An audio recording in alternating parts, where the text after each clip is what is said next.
Well, thank you so much, Jeff, for taking the time. Oh, thank you. This is Oh awesome. my gosh, I love this show so much. I like it started it with the first episode and I didn't stop. Like I watched the entire thing in one sitting. It's so good. I know you have an extensive background in animation, but what was it about Spider-Man that intrigued you? I have loved this character literally since I was a child. So, like, it's honestly like there's so many characters that are awesome and I love them, but Spider-Man is so unique because again, like literally, like I remember being like 6 and going as him for Halloween. So like that's always a character that I've had. It's the first like animated series featuring a superhero that I watched on a regular basis. So it's ingrained in me. So like being able to now tell Spider-Man stories for animation is like on it, like I keep, it's a dream job. It couldn't be any better. So all of that love and care for that character I now get to kind of like repay and hopefully put out for someone else to really appreciate the character as well. Yeah, I know I'm not supposed to share screeners, but I definitely watched with my 12-year-old daughter who, Great. right? Like, and she loved it. Like, she's a big Marvel fan anyway. Like, we're huge Marvel fans. But what do you think is that right special sauce to make it something that parents and kids of all ages can enjoy? I think it's just making sure that the story is like fun and engaging. I Mhm. never, when I was working on a Cartoon Network on Craig of the Creek, that the age range is like 6 to 11, but we were never like, oh, does this joke is this going to be confusing to like a 6 year old? No, we just Mhm. kind of told fun stories and made it, engaging.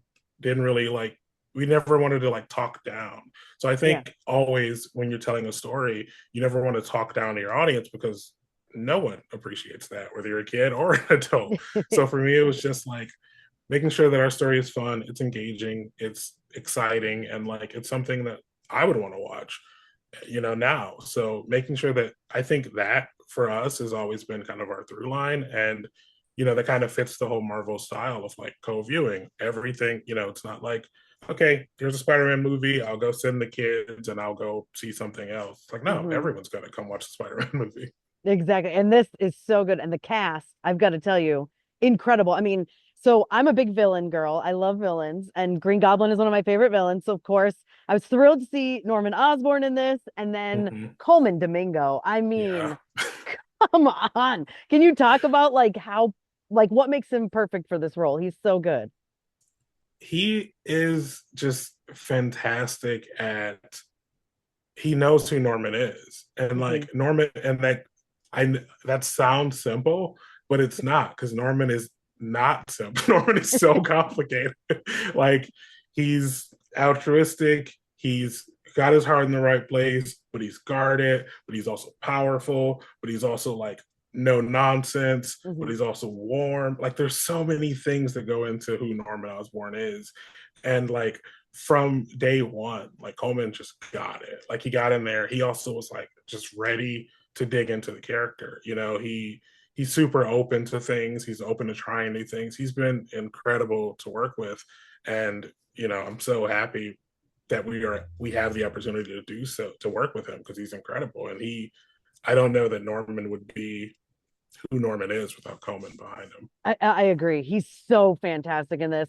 And then I also want to talk about something I find important when you're dealing with a superhero story where you also see their like alter ego, you know what I mean? You have to get Peter Parker right and you have to get Spider-Man right.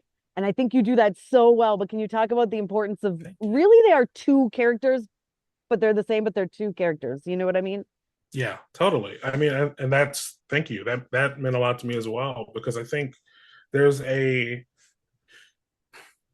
there's a feeling that like if you're watching a Spider-Man show, you're watching it for Spider-Man. So it's Mhm. like you're Spider-Man 90% of the time, and he's Peter, but like only so he can sneak away and become Spider-Man. And like that I think is like I think while that is a version of the story, for me it was always like Peter is Spider Man, but Spider Man is Peter Parker. And those experiences shape who Spider Man is. So I've always thought it was interesting to like really hang our hat on who is Peter.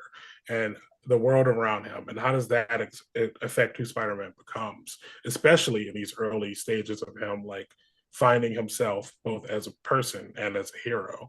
So for me, it was always like, this is a Peter Parker show, and yes, he goes to, he goes to become Spider-Man, but he's still Peter under there. So that's the important thing. So when he's figuring out how do I stop this villain, that's Peter thinking. When he's Yes. trying to like protect himself or protect those around him, those are Peter's lessons.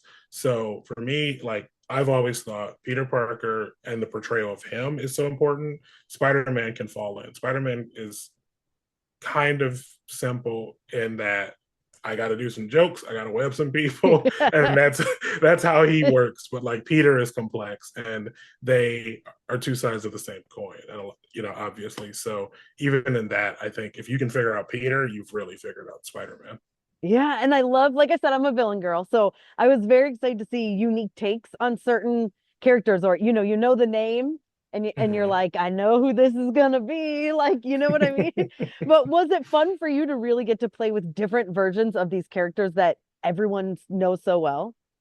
Definitely, I think that's the fun thing too. Is like I never wanted it to feel like again, this is Peter starting out. He's got room to grow, and I think the villains do as well. I didn't want it to be like, okay, here's episode 3, and here's the Vulture. Like to me, that's not fun. I would rather see these characters grow and learn and become formidable. So if I am afraid of like this dude now, I'm going to be really afraid of him when he gets a suit later, Yes, yes. or if he gets his powers later.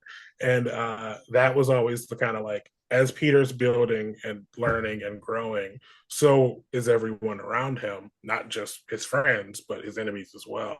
So I really think that like in order to create a formidable villain, you need time to build them, but also like I love that we also were able to like introduce fun new villains that Yeah. also, you might not be super familiar with as well.